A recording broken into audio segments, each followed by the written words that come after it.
may bahagi upuan ng bakit mga pag-iwaker. Saan natin ang Bible natin? Yeah. Napakaganda ng topic natin itong mga nakarang araw. No? Ano ba natin maintindihan yung Bible na yan? Kung yan lang Hudyo, Gentile, Hebreo, Israel, hindi mo naintindihan? Yeah. Talagang hindi mo maintindihan ang Bible. Pag yung mga bagay na yan na hindi mo alam, yung Hebreo, yung Hebrew, yung Israel, yung Gentile, yung lumang kautusan ni Moses, pag hindi mo yan naintindihan, hindi mo maintindihan ng Bible. Pag binasa mo yung Bible, akala mo lahat ng nakasulat dyan para sa nagbabasa. Hindi. Meron niyang mga pinatutungkulan. Ang main character dyan sa Bible, yung Israel, yung mga Hebreo, yung lumang kautusan, yung mga Gentile. No, yung mga topic natin ng nakarang linggo, yan ang main character dyan. Kaya pag hindi mo yan naintindihan, hindi mo maintindihan ng Bible. Akala mo, pagbasa mo ng Bible, ikaw may nakausap. No? Kaya kung minsan, pagbasa mo ng Bible, lalo na sa lumatipan, hindi mo maintindihan. Yung mga huwag kang kakain ng mga isdang walang kaliskis, yung mga hayop na walang paa, huwag mong kakainin, yung baboy, napakasumara pa naman ang pork chop. Yeah. Ito yan. Kaya dapat naintindihan natin ang Bible. Okay, punta tayo muna doon sa mga huli natin pinag-aralan. Napakarami tungkol sa lumang tipan. No, may natatanda ba kayo? Yeah. May natututunan? Amen.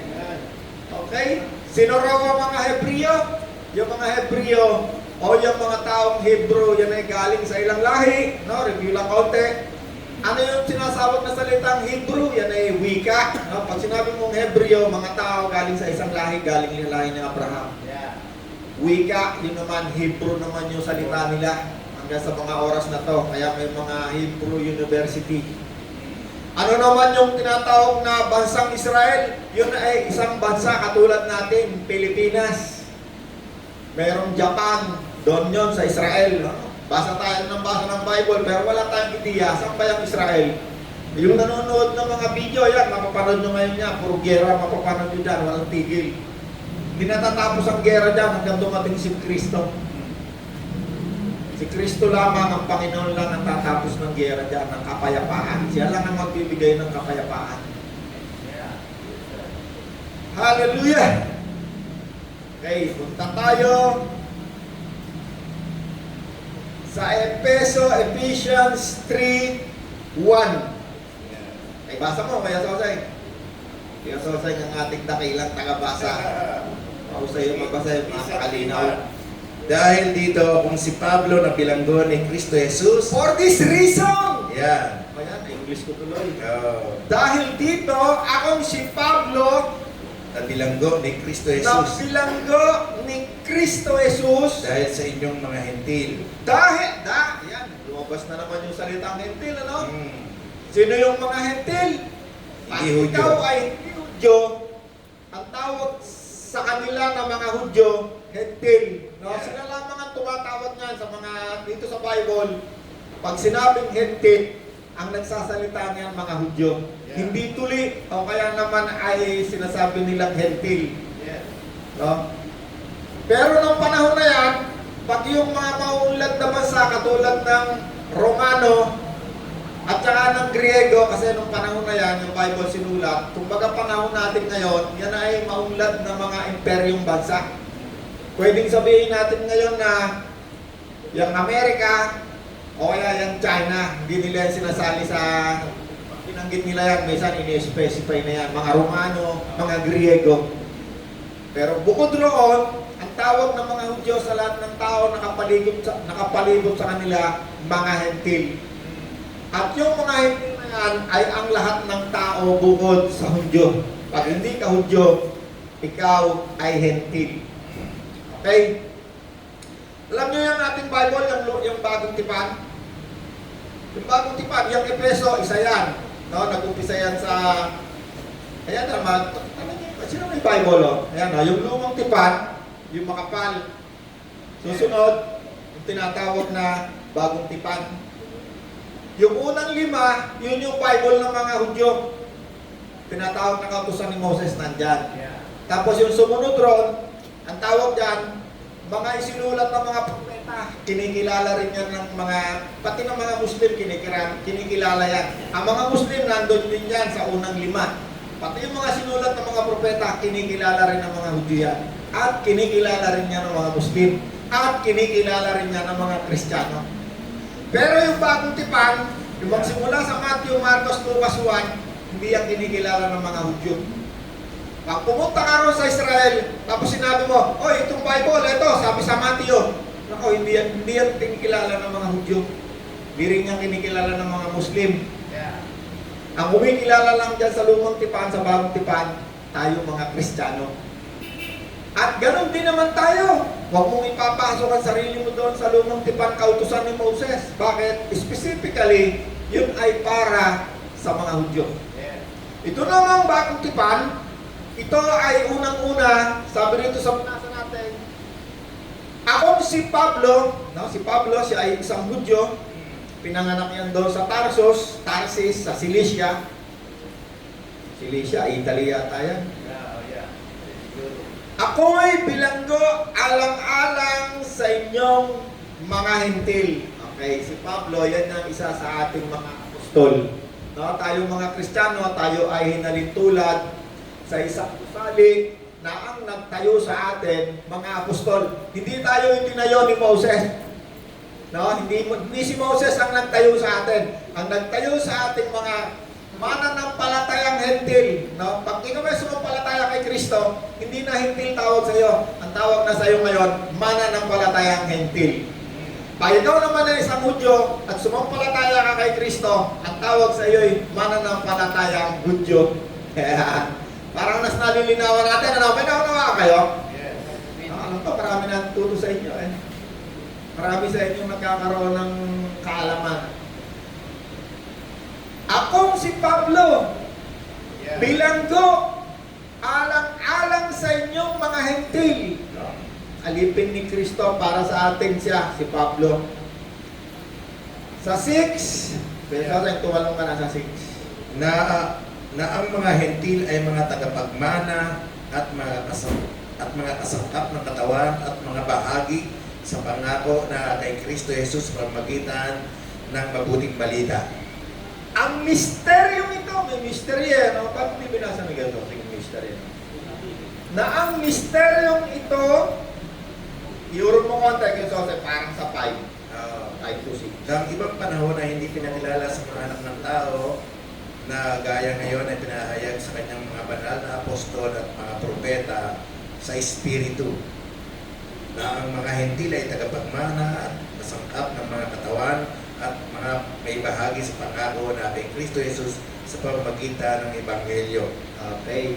Dito sa aking Bible, kaya Jose, palitan mo nga yung ano, para pareho din naman, kaya lang magkaiba nito sa magandang balita. Yeah. At ito ang lihim sa pamamagitan ng magandang balita. Dito sa English kasi may misteryo sinasabi. Yeah. The mystery ng Yung lihim. misteryo. Yung lihim. At ito yung lihim, misteryo. Kasi sa Bible, ang dami niyang misteryo. Babasahin mo liyan kasi sa Islam. Paliwanag ko lang yung misteryo. Pag sinabing mystery, misteryo, yan ay isang bagay na hindi madaling ipaliwanag. Misteryo. Maraming misteryo sa Bible. Ang isa na dyan, yung misteryo ni Kristo.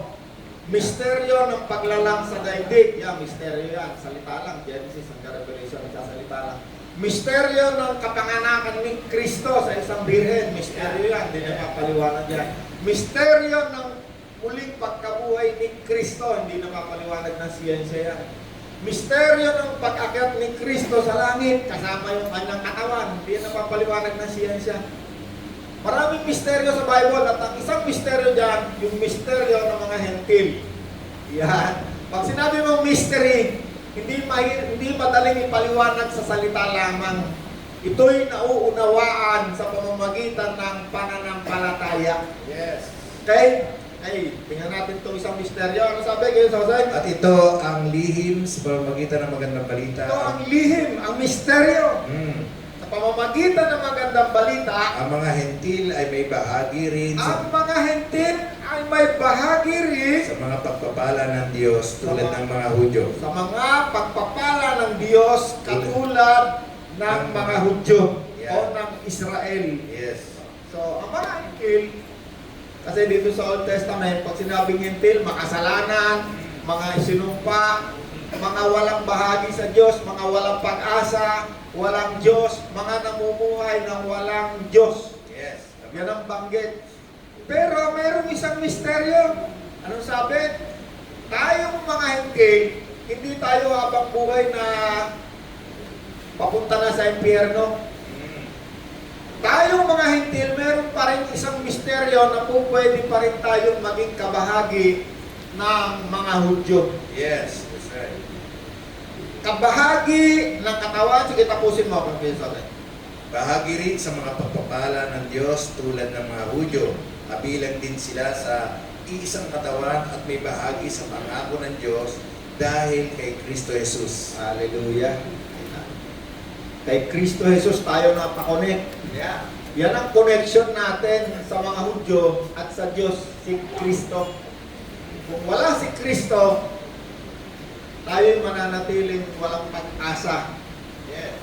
Walang Diyos. Tayong lahat ay namumuhay sa kadiliman. Sabi nga doon sa binasa natin sa Efeso, dati tayo'y namumuhay sa dilim, tayo'y pinaghaharian ng espiritong kasamaan sa mundong ito. Yeah. Efeso 2:11. Kaya sa paki. 2:11, sabi rito, kaya't alalahanin ninyo ng dati ninyong kalagayan. Kayo'y tinanganak ng mga hentil at tituli ang tawag sa inyo ng mga Hudyo. Hold. Tingnan mo, no? Hentil, Hudyo.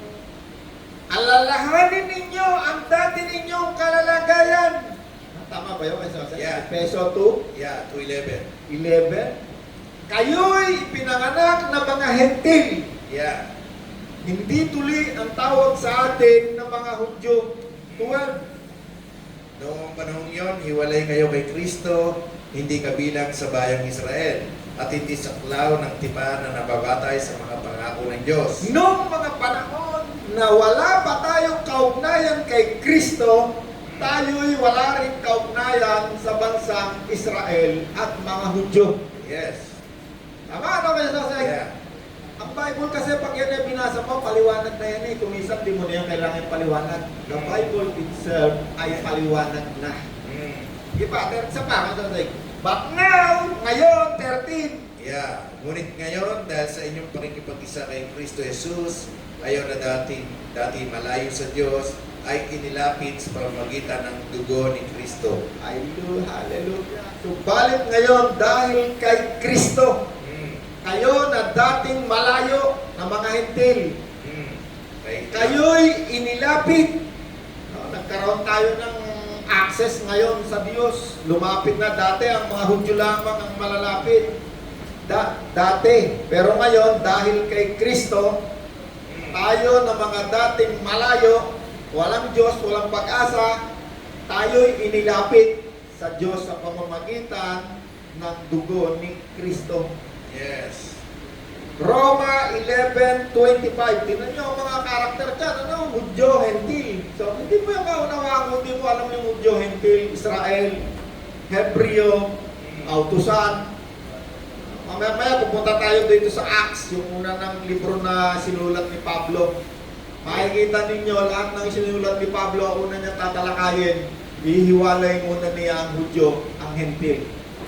At papasok na tayo ngayon dyan, maya-maya lamang dahil sa awa sa mga hentil. Yeah. Roma 11:25. Mga kapatid, isang hiwaga ang nais kong malaman ninyo. Balik-aral lang yan, mga nakaraan natin linggo. Mga kapatid!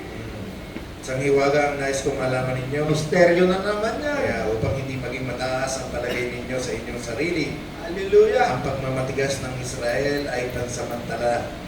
Tatagal lamang iyon hanggang sa mabuo na ang takdang bilang ng lahat ng mga hentil na lalapit sa Diyos. Hallelujah! Mga kapatid, isa na namang misteryo ang nais kong maunawaan ninyo, sabi ni Pablo, upang hindi kayo maging mayabang. Marami ngayong mga Kristiyano, sila na raw ang Hudyo. May mga sombrero na ng mga Hudyo at mga tuwalya ng mga Hudyo. Nagpipista na ng mga Hudyo at ang mga Hudyo raw ay wala na. Sila na raw yung modernong Hudyo. Kasi ang misteryo, hindi yan madaling unawain. Hindi yan madaling unawain, lalong-lalo na kung wala sa iyo ang Espiritu ng Diyos, ang Espiritu ni Kristo. Mababasa mo lang yan sa isip mo, pero hindi mo maunawaan kasi marami diyang mga misteryo na hindi mo maunawaan kung wala sa iyo si Kristo. Ano raw yung misteryo? Sabi niya, ang pagmamatigas ng Israel Samantala lang. ay pansamantala lamang, bahagi lamang, hanggang mabuo ang takdang bilang Ang lahat. ng mga hentil na lalapit sa Diyos. Ngayon, lumapit na si Rod sa Diyos. Nadagdagan na yung bilang. Mamaya-maya, malapit na makumpleto. O, naging pastor na yung dating factory ng kasamaan. O, nakakilala na rin kay Kristo. Lumalapit na, unti-unti. Kaya Sonen, si Tatay, si Bebe. At lahat ng tumanggap kay Kristo, pag yan ay lumapit tumanggap kay Kristo, ang pangalan niyan ay sinusulat sa aklat ng buhay. Nakatala. Meron tayong bilang. Sinusulat yung iyong pangalan. Sa panahon ito, ang bansang Israel ay nakatalikod sa Diyos. Kaya nga sabi ni Pablo huwag kang magmayabang, no? Ang kanilang pagtalikod ay pansamantala lamang hanggang hindi pupuno ang takdang bilang ng mga hentil na lalapit sa Diyos. Roma 1:5.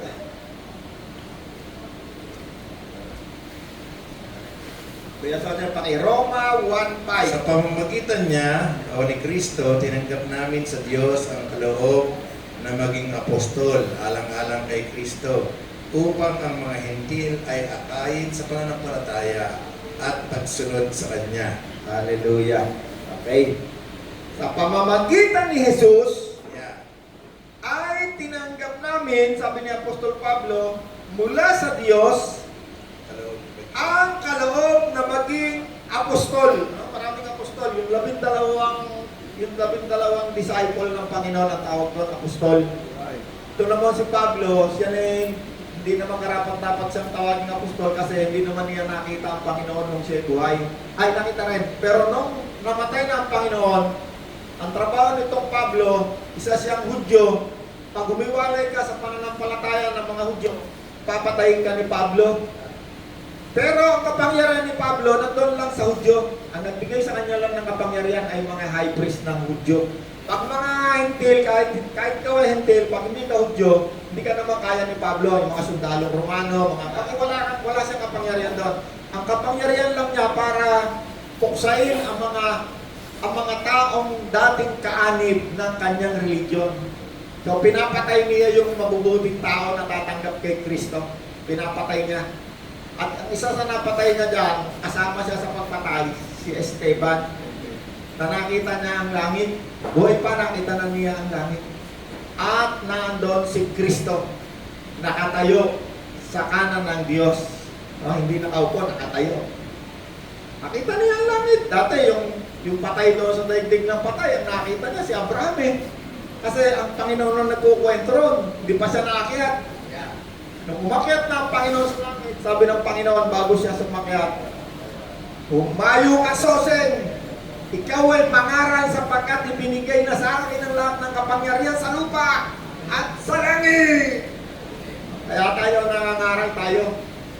Nagbabahagi tayo ngayon ng salita ng Diyos upang ang mga tao, mga hentil, hindi ka naman pwede mangaral doon sa Israel, sa mga Hudyo, hindi pwede.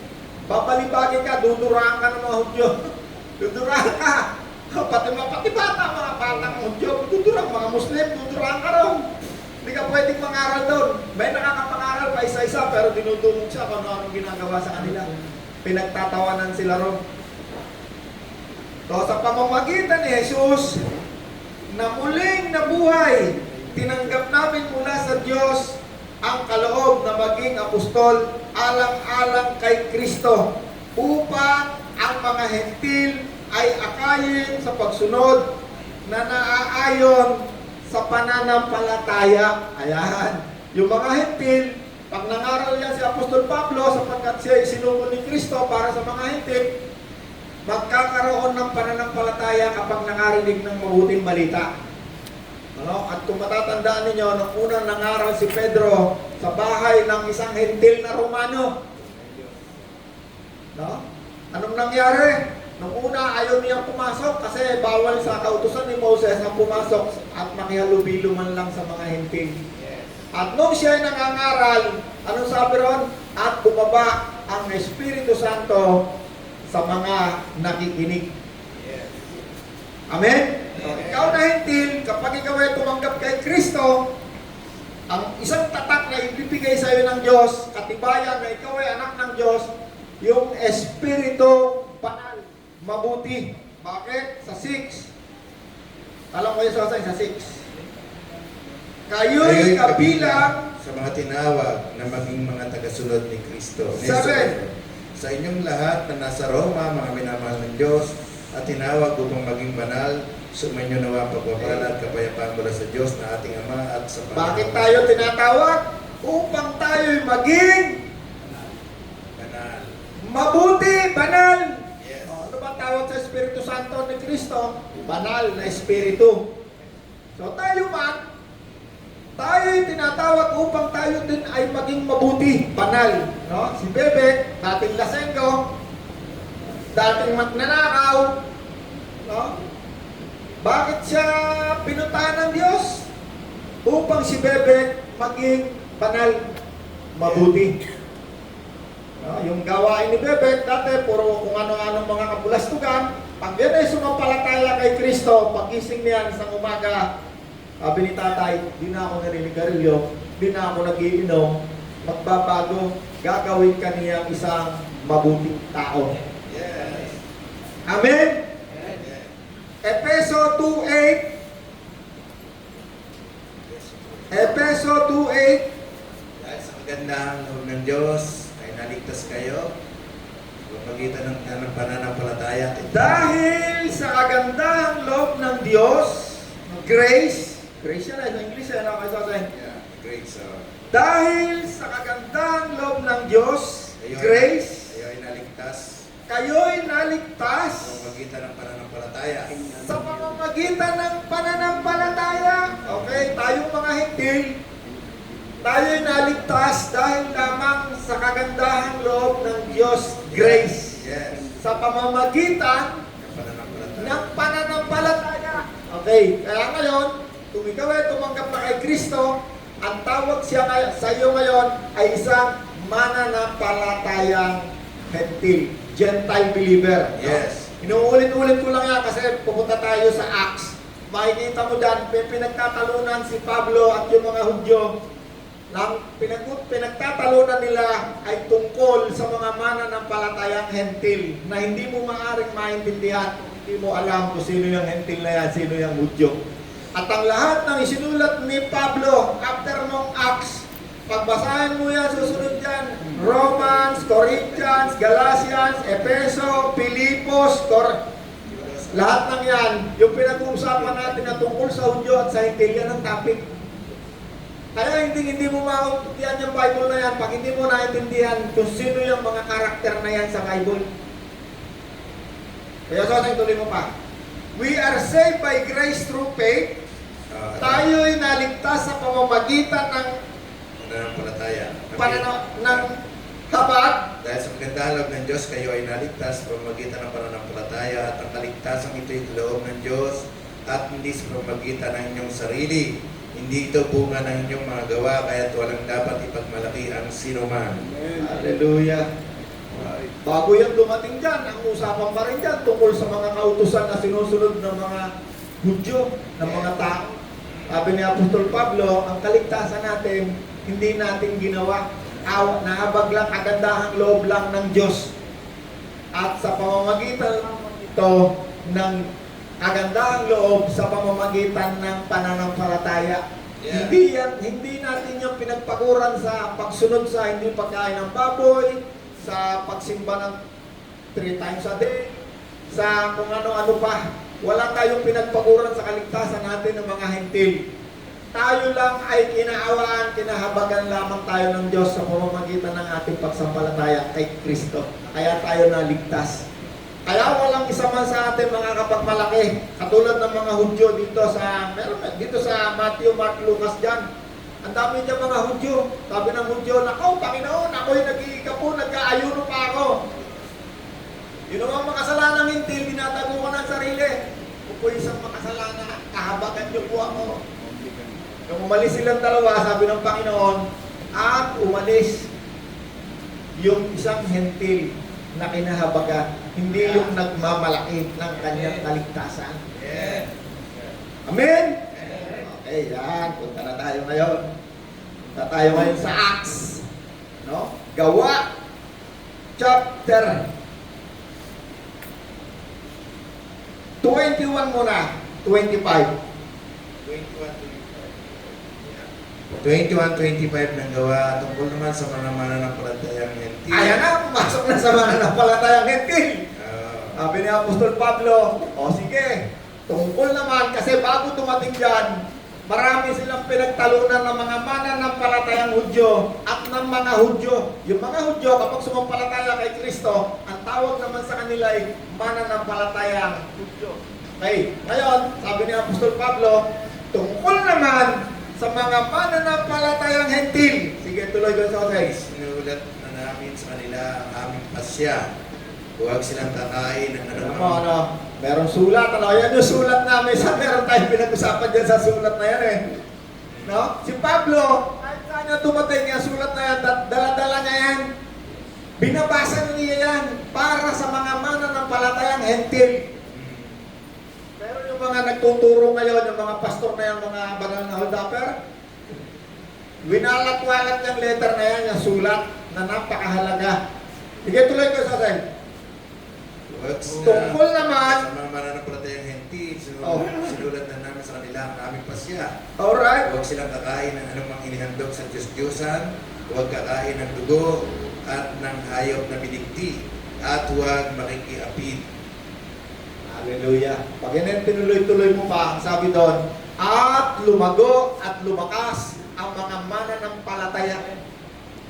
No? Kasi yung mga hentil na sumampalataya kay Kristo na hindi naman Hudyo, ang gusto nitong mga Hudyo na sumampalataya kay Kristo, sila'y pasunurin pa din sa aklat ni Moses sa lumang kautusan. Nakatulad ng ginagawa ngayon ng mga nagtuturong banal na holdapper na pagka yung ikapuhin nandun sa lumang tipan, tsatsaniin nila yan, sasama yan sa'yo. No, wala na ikang Hudyo, wala na ikang hentil. No, nakarang linggo, pinag-aralan natin yan. Walang Hudyo, walang hentil. Ang dami nating verse sa paglapit sa Diyos. Kaya ang isang taong tumanggap kay Kristo ay makakatawag na sa Diyos, Abba Father. Lumapit. Nagkaroon ng access. Ang dami nating verse dyan. Acts 11:1. Acts 11:1-3. Pwede sa akin pakita. 11:1-3. Nabalitaan ng mga apostol at ng mga kapatid sa buong Judea na may mga hentil na tumanggap na rin sa salita ng Diyos. Ayan. Kaya nang si Pedro ay pumunta sa Jerusalem, tinuligsa siya ng mga kapatid na masugid sa pagsunod sa kautusan. Ayun. Bakit ka Hold on, pumasok? Sasay. Una, may mga hentil na tumanggap na rin kay Kristo. No, nag-umpisa yan doon sa ano nga siya nangaral itong si Pablo sa si Pedro nangaral sa bahay ng Romano, no? May mga hentil na ngayon kasi doon sa Jerusalem kung saan yung kautusan ay ginagawa sa tuntunin ng pagsamba doon sa templo, yung mga kumilala kay Kristo kasi si Kristo ay doon pinatay sa pangsang yan. Yan mismong Jerusalem kung saan si Kristo ay pinatay, nahati yan sa apat. Yung isang lugar ng mga Muslim. Yung isa naman lugar ng mga Hudyo. Yung isa naman, lugar ng mga Armenian Christian. Yung isa, sa lugar na to, pinaghati-hati yan. Kapag may gera, kung sino yung nanalo, siya yung naghahati-hati niya.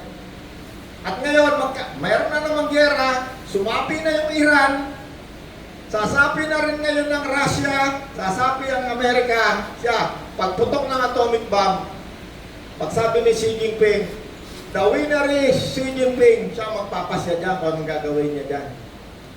At yung tinatawag dito nakasulat sa hula, sa sulat ng mga propeta, na tinatawag na Eastern Gate o Golden Gate. Tayo na nakita mo yan, ha?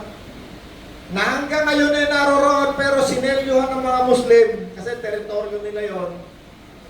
Ang Panginoon sa kanyang pagbabalik dadaan doon na nilagyan ng Muslim sa labas ng libingan ng mga sementeryo kasi sabi nila hindi raw dadaan ang propeta sa patay, sementeryo. Woo! Sana tayo, may sasay? Acts 11. 11, 1 to 3. Ayan, napalitan ng mga apostol at ng mga kapatid sa buong Judea na may mga hentil na tumanggap na rin sa Ayan. salita ng Diyos. Diyan nag-umpisa na. Kaya nang si Pedro pumunta sa Jerusalem, Nabalitaan yeah, ng mga apostol. apostol, mga Hudyo, na may mga hentil na tumanggap na rin kay Kristo. Yan, Yes. so yung, yan nag-umpisa na. Sa Bible, hindi tayo kasali. Ha? Wala, hindi tayo kasali. Pag ikaw ay lumapit kay Kristo, sasabihin sa'yo ng mga apostol, palayasin mo kuya, paalisin nyo. No, yung babae sunod na sunod sa Panginoon, hindi yun eh. Yeah. No? Tuloy pa kayo sa akin. Kaya't nang si Pedro pumunta sa Jerusalem, tinuligsa siya ng mga kapatid na masugid sa pagsunod sa kautusan. Alright. Bakit ka pumasok Sino ang bahay? tumaligsa sa kanya? Mga Ng mga kapatid na masugid sa pagsunod sa kautusan. Ibig sabihin, itong mga Hudyo na to, na dating hindi kumikilala kay Kristo, merong mga kumilala. Yes. So, nung sila'y kumilala kay Kristo, masugid pa rin sila sa pagsunod sa kautusan. Yun ang tumiligsa kay Pedro. Kasi itong si Pedro, nung una, ito'y nangangaral sa mga hintil, pero alam niya na sa kautusan ni Moses, bawal silang makihalubilo sa mga hintil. Kaya pag may dumadating na mga Hudyo, tatakot yan, hiwalay. Kaya siya, nirebuke siya ni Pablo. Yes. Bakit? Si Pablo, siya yung tinawag na maglingkod para sa mga hintil. Kaya hindi niya ma-handle yung mga Gentile, takot siya kasi hindi siya Yeah. binigyan ng Diyos doon ng anointing. No? Yung tawag mo yung anointing. Okay, tuloy pa kayo sa Ayan. Kaya nang si Pedro pumunta sa Jerusalem, tuliligsa siya ng mga kapatid na masugid sa pagsunod sa kautusan. Bakit ka pumasok sa bahay ng mga hentil at nakisalo pa sa kanila? Tanong nila. Ayan. Kaya sinalaysay sa kanila ni Yung Pedro. tinutuligsa sila si Pedro. Kasi nga itong Pedro ito'y nangaral doon sa loob ng bahay ng isang sundalong Romano. Itong Pedro ito, nung siya'y nananalangin, nag-aayuno, nagkaroon siya ng pangitay, merong mga sari-saring hayop, bumaba, nasa rooftop siya, nananalangin. Sabi ni Pedro, hindi ko po gagawin yan mga nakasulat sa kautusan ni Moses. Ayaw niya, 3 beses siyang tinawag para maglingkod sa mga hintil. Pero tinanggihan niya. Kaya ang ginawa ng Panginoon, ang Espiritu ng Panginoon mismo nakipag-usap na kay Pedro. No? Kung itong si Bishop si Pedro, nakipag-usap ang Espiritu Santo, nung una binigyan siya ng vision. Pero ayaw niyang tanggapin. 3 times. Sabi ng vision kay Pedro, magpatay ka, kumain. Sabi niya, hindi ko po magagawa. No, bakit? Kasi itong si Pedro, nakatali pa rin sa doktrina ng relihiyon niya. Hindi siya makaalpas. Kaya ang Espiritu Santo na mismo nakipag-usap sa kanya, huwag ka magkatubili sumama sa tao ito. Yan ang pinagtatalunan niya sa binabasa ng Jesus sa niyang pangyayari na yan. Tinutuligsa siya ng mga Hudyo na sumampalataya kay Kristo. Hindi yung Hudyo na hindi sumampalataya. Yung mga Hudyo, dire-diretso lang. Tinatay nga nila ang Panginoon eh. Lahat nga ng mga disipulo, yung mga Hudyo, dismiss palataya kay Kristo, pumatay eh. Kinausap si Pedro, huwag kang magatumiling sumama dyan sa isinuko ng isang Romano na yan. Pagdating doon ni Pedro, alam niyo ba, na kami mga Hudyo, hindi kami pumapasok sa mga hintil. Bakit niyo ako pinatawag? Sabi ni Pedro. At nagsimula siyang mangaral. At nung siya'y nangangaral, unang-unang pagbaba ng Espiritu Santo sa mga hintil habang sila'y nakikinig kay Pedro. Kapagkat pamamagitan ng pakikinig ang pananampalataya, walang mangangaral kung walang isusugo. Si Pedro ay unang isinugo sa mga hintil, subalit Hindi siya pumayag. Yeah. Walang mananampalataya kung walang maririnig. Ang pananampalataya ay bunga ng pakikinig. Yeah. No, may naunawaan tayo. Yeah. Kaya tayo nangangaral ng salita ng Diyos every Monday. Baka sakaling meron isa, dalawang kaluluwang makarinig, manampalataya, tumanggap kay Kristo, magsisi, maging mabuti! Hallelujah! No, yan ang dahilan bakit meron nangangaral, meron sinusubo si Kristo. Pagkat ang layunin ng Diyos sa lahat ng tao ay gawing banal, mabuti, sa pamamagitan ng pananampalataya kay Kristo. Tuloy mo pa, konti pa, Kuya Sosay. 11. 3. Tuloy mo pa, Kuya Sosay. Bakit ka pumasok sa bahay ng mga hentil at nakisalo pa sa mga sa kanila, tanong nila ng mga, kaya't sinalaysay sa kanila ni Pedro ang buong pangyayari. Ako'y nasa lungsod ng Jopa at nananalangin. 19. Talong na, Kuya Sosay. Tumalong ka. Yeah. Tumalong ka na para mabilis. Ang mga mananampalataya ay nagkahiwa-hiwalay dahil sa pag-uusig na nagsimula noong patayin si Esteban. May nakarating sa Benicia, Hold. Cyprus. Yeah. Yan na yung umpisa ng pag-alis ng mga mananampalataya doon sa Jerusalem. Yeah. Tapos na yun dyan sa Acts chapter 1, yung mananampalatayang kasama ni Kristo, sabi ng Panginoon, huwag kayong aalis ng Jerusalem hanggang hindi kayo napagkakalooban ng Espiritu Santo. Eh nung panahon na yan, yung araw ng Pentecostes, merong isang napakahalagang araw ng pista ng mga Hudyo, kaya nandyan ang lahat ng napakaraming tao. Pagbalikan mo yung Acts chapter 1, 2, makikita mo, nagkakatipon ang mga Hudyo at mga Hentil Yes. na na-convert sa pananampalatayang Hudyo. No, kahit nung wala pa man ng Kristiyano, ang Kristyanismo, itong mga Hudyong ito, nagpupunta na yan, nag-evangelize na yan para sumabi ang mga tao sa kanilang pananampalatayang Hudyo. Yeah. Kaya sabi roon sa Jerusalem, yung mga nakarinig ng speaking in tongues ng mga nagpunta, binabaan ng dilang apoy. No? Ngayon, huwag kayo maghanap ng dilang apoy. Yung mga kalapate, huwag kayo maghanap ng kalapate kasi masyado yung pinagawang espesyal ng sarili nyo eh. Para lamang yun sa mga Hudyo na sumampalataya kay Kristo na naghintay sa Jerusalem. Sila'y binabaan ng dilang apoy na pisikal na nakikita ng mga tao sapagkat yun ay pruwepa, sabi ni Kristo, kailangan kayong mga sumampalataya kay Kristo 100% malaman mo mismo na ang Espiritu Santo ay kasama mo na. Sapagkat ng mga panahon na yan, maraming hindi pumunta ng Jerusalem, hindi nakatanggap ng Espiritu Santo, kaya wala silang ideya tungkol sa Espiritu Santo, at ang isa riyan ay si Apollo, na nangaral ng hindi napagkalooban ng Espiritu Santo, nangangaral na itinuwid ng mag-asawang Priscilla at Aquila. Opo, si Rod, right, kasi nagbabasa yan eh. Kaya sabi ko, naku, pag hindi nyo nabasa Bible, baka mayroon kayong unawain ito. At ngayon, itong si Pablo, no, diyan sa binabasa ni Apostol Soseng, no, mula sa Jerusalem, kasi sabi ng Panginoon, huwag kayong aalis ng Jerusalem hanggang hindi kayo napagkakaloob ng kapangyarihan. Kaya ngayon, nakarating na ng Nubileta, may kapangyarihan! Hallelujah! Talapakan natin ang Panginoon. Itong mga mananampalatayang ito diyan sa Jerusalem, nagkaroon ng pag-uusig, at ang pag-uusig na yan, hindi basta lang pag-uusig sa salita, kundi pinapatay, binabato. Kapag nangangaral ka, babatuhin ka. Si Esteban, nangangaral yun eh, nung pinatay.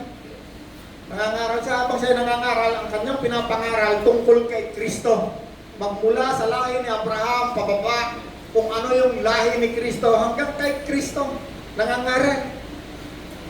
At tinatakpan nila yung bibig ng mga, yung tenga ng mga nakikinig ng mga Hudyo, tinatakpan nila kasi ayaw nilang marinig.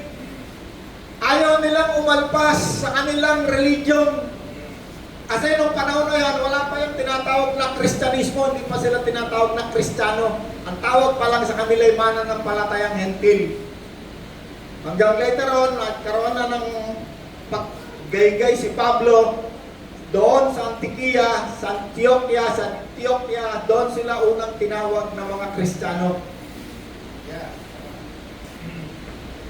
11:19 ka na, kaya sasay, 25. 25, yeah. 11:25. Tumatalon tayo. Nagpunta si Bernabe sa Tarso upang hanapin si Saulo. At nang matagpuan ay sinama niya ito sa Antioquia. Hanggang 26.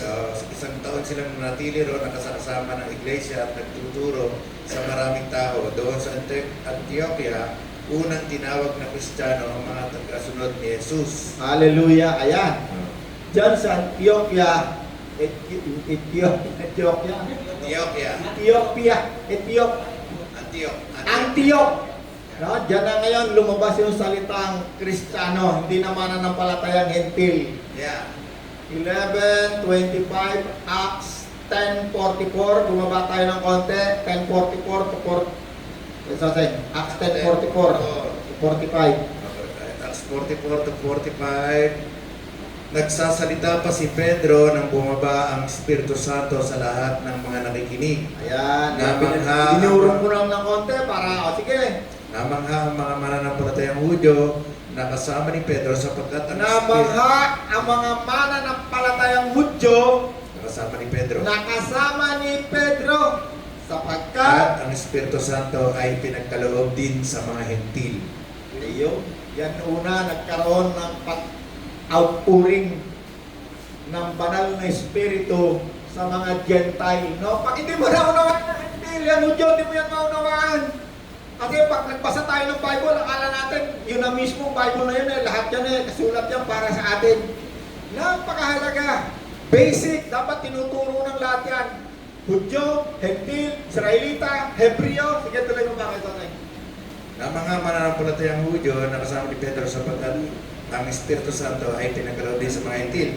Narinig nila mga ito na nagsasalita sa iba't ibang wika at nagpupuri sa Diyos. Kaya sinabi ni Pedro, tulad natin sila ay pinagkalooban din ng Espiritu Santo. Sino ang makapagbabawal na bautismuhan sila sa tubig? Hallelujah. Hindi pa nga sila nababautismo sa tubig, ano? Ang Espiritu Santo, pinagkaloob. Kita ng pakikinig. Ikinig pa lang, siyempre, nangangaral. Paano magkakaroon ng mananampalataya? Pag nakarinig. Okay. 10, punta na tayo sa 13. Verse 43. 13 verse 43. Ito, pagkatapos ng pulong, Yan. sumunod kina Pablo at Bernabe ang maraming Hudyo at mga debotong hentil na nahikayat mula sa relihiyong Budismo. Nagsalita sa kanila mga apostol at pinangaralan sila magpatuloy sa pamumuhay ng nararapat ayon sa kagandahang loob ng Diyos. At yung mga nag-uusap dyan, nagmi-meeting na yan, mga haligi ng mananampalatayang Kristiyano yan. Bumalik sila ng Jerusalem. Nag-usap yung mga Hudyong mananampalataya. Ituloy mo ba kaya Sosay? Ang sumunod na araw ng pamamahinga, halos lahat ng tao sa lungsod ay nagkatipon upang makinig sa salita ng Diyos, ng Panginoon. Inggit na inggit naman ang mga Hudyo nang makita nila ang napakaraming tao, kaya nilait nila at sinalungat si Pablo. Ngunit buong tapang na sinabi ni na Pablo at Bernabe, sa inyo muna sana dapat ipahayag ang salita ng Diyos. Ngunit dahil itinakwil nyo ito, hinahatulan ninyo ang inyong sarili na kayo hindi karapat-dapat sa buhay na walang hanggan. Kaya't sa mga hentil na kami mangangaral. Hallelujah. Ayan. Nung nangangaral sila sa mga Hudyo, ayaw, papatayin sila. Dahil nga kaya nga sinasabi, itong mga Hudyo ito ay tumalikod, kaya nakarating ngayon sa mga hentil ang mabuting balita. Tayo naman ngayong hentil ang sumunod. Punta na tayo sa 14, verse 19. Mahaba ito, hindi ito kaya ng isang 3 oras eh. Sige, pasok. Ngunit may mga Hudyong dumating doon mula sa Antioquia at Iconio. Sinulsulan nila ang mga taga-Listra labang kay Pablo. Kaya Kanina si Pedro, ngayon si Pablo na. Kaya siya pinagbabato nila. May mga Hudyo na dumating, itong mga Hudyo na to, ito hindi sumampalataya kay Kristo. No? Kailangan malinawan mo yan. Yung mga Hudyo, may Hudyong sumampalataya, marami hindi. Itong mga Hudyo na to, anong ginawa ko? Tuloy. Yeah. Sinulsulan nila ang mga taga-Listra labang kay Pablo. Kaya sila ay pinagbabato nila. Pagkatapos siya ay kinaladkad nila sa labas ng bayan sa pag-aakalang siya patay na. Subalit nang dumating ang mga alagad at pinalibutan siya, tumayo si Pablo at pumasok sa lungsod. Kinabukasan nagpunta sila ni Bernabe sa Derbe. Hallelujah. Yan ang persecution ng panahon kapag ikaw ay nangaral tungkol kay Kristo. Ang kaaway mo, Hudyo. Kaya sinasabi, yung away na yan ay merong ginibang pader si Kristo. At ang pader na yan ay ang mga kautusan ni Moses. Pinag-isa niya ang Hudyo at ang Hentil at ang lahat ngayon ay makakalapit na sa Diyos. Yes. Hindi pinalitan. Bakit? Temporary lang yung pagtalikod na yan ng mga Hudyo. Yan ang pumapatay sa mga Kristiyano na mga Hudyo. Hudyong mga Kristiyano, mga Hudyo na sumampalataya kay Kristo. Papatayin ka kapag ikaw ay Hudyo rin. Yeah. Galing ka sa pananampalatayang Hudyo. Ayan, punta na tayo sa 15. 15 verse 1. May dumating doon na ilang taong mula sa Judea at nagturo sa mga kapatid. Ayan, ayan ha. Diyan muna, mag-uumpisa yung malaking problema. May dumating doon. Sino yan, kasatay? Mga taga-Judea, ilang taong mula sa Judea. Nagaling ng Judea. No? Sino yan? Sige, tuloy mo, At kasatay. nagturo sa mga kapatid, kapag hindi At nagturo sa mga mananampalatayang Hentil at mananampalatayang Hudyo na sumampalataya kay Kristo, Yeah. ang mga kapatid natin. Okay? kapag hindi kayo napatuli ayon sa Kapag hindi kayo nagpatuloy sumunod sa kautusan ni Moses, hindi kayo maliligtas. hindi kayo maliligtas. Yan ngayon. Yan yung dilubyo na hanggang sa ngayong oras na to, dilubyong tinuturo pa rin hanggang ngayon ng mga galing doon sa Judea na hindi naman talaga inutusan. Nagtuturo sila ng mga bagay na ito na hindi nila naintindihan. No? Tuloy mo pa kayo sa seg. Mahigpit itong tinutulan ni Pablo at Bernabe at naging mainitan ang kanilang pagtatalo. Kaya, Si Pablo, si Bernabe, mga Hudyong sumampalataya kay Kristo. Yeah. Pero, take note ha, basahin nyo yung pag-uwi nyo kasi hindi ko yan kayang paliwanag ng itong ano. Basahin nyo yan, malalaman ninyo kung yan yung unang-unang away ng mga Hudyo at ng mga sumampalataya kay Kristo na Hudyo. Tuloy mo ba kayo, Toseng? Mahigpit itong tinutulan ni Pablo at Bernabe at naging mainitan ang kanilang pagtatalo. Kaya nagpasyang papuntahin sa Jerusalem sina Pablo at Bernabe at ang ilang pang mga kapatid na taga-Antioch. Itong si Pablo, ito hindi ito nakikipagdebate, pero pagdating sa kaligtasan, salvation, nakaw, gitgitan yan, hindi bibitaw yan. Bakit? Sinasabi nitong mga Hudyong ito na sumampalataya kay Kristo, na galing sa Judea, na hindi naman inutusan. Anong tinuturo? Kailangan Pagpatuli. ikaw, yung mga na-convert mo sa pagiging mananampalataya, kailangan susunod pa rin sa kautusan ni Moses. No, pinaghahalo nila. Pinaghahalo. Naging mainitan ng pagtatalo. Talagang bakbakan. Anong naging pasya nila? Anong naging nangyari? Tuloy mo kayo sa atin. Kaya napagpasyahang papuntahin sa Jerusalem sina Pablo at Bernabe at ang ilang pang kapatid na taga-Antioch upang ang suliraning ito ay isangguni sa mga apostol at sa pinuno sa mga pinuno ng iglesia. Bumalik sila ron. Kasi naglalabo-labo yung turo.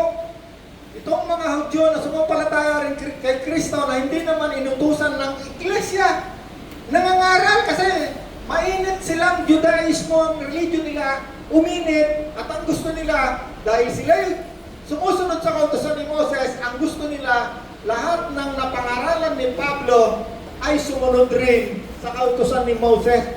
Kaya ang nangyari, bumalik sila ng Jerusalem upang pag-usapan ang bagay na yan. Sila'y humarap, time na raw, sabi nila. Humarap sila sa mga haligi ng iglesia.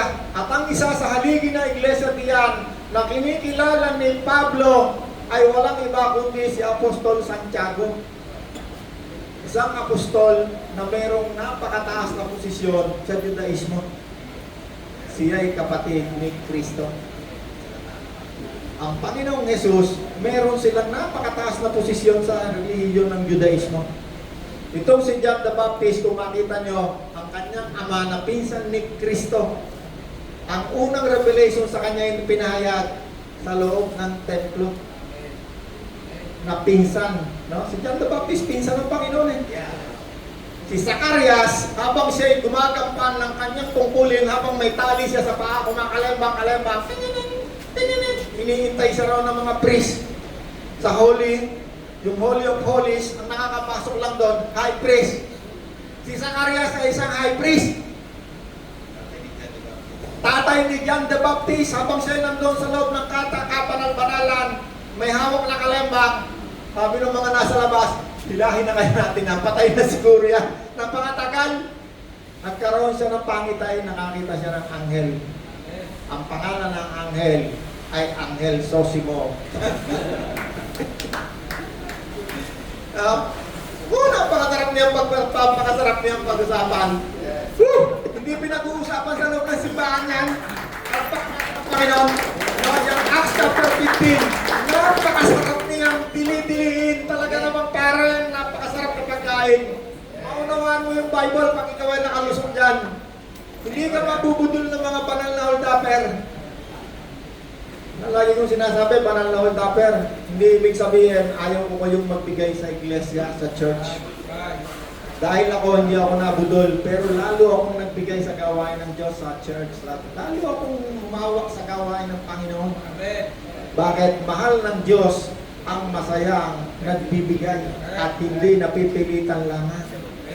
Kaya ako, mahal ako ng Diyos kahit anong gawain ko. Roland, pahawak naman sa puwit mo, sa kamay mo. No, sa beso. Bakit? Sapagkat mahal ng Diyos ang isang taong sumasamba sa Diyos, masayang nagbibigay. Ayun, kanina nga lang may nag-text sa akin. Yung mga binibigay natin dyan, merong isang pastor din makalabas ng ospital. Ayun, binigyan natin na tulong, nakalabas na. Mabigay, sabi ng pastor, Hallelujah! Praise the Lord! Thank you Lord! Thank you Lord! Bakit? May mga tao nagtulong. Yun ang dahilan bakit tayo gumagawa ng mabuti para sa ating kapwa upang maraming magpasalamat sa Diyos. Kaya isang araw pagharap natin kay Kristo, sasabihin sa atin ni Kristo, pumasok ka sa kahariang inihanda ng Diyos sapagkat ikaw ay gumawa ng mabuti. O yun namang nasa kaliwa, sabi ng Panginoon, lumayo ka sa akin, ikaw na mapaggawa ng kasamaan sapagkat hinoldap mo ng hinoldap ang mga tupang matatama. Sabi naman sumagot eh, Panginoon, nang-aral kami. Nagpalayas pa kami ng demonyo. May natutunan kayo? Ikaw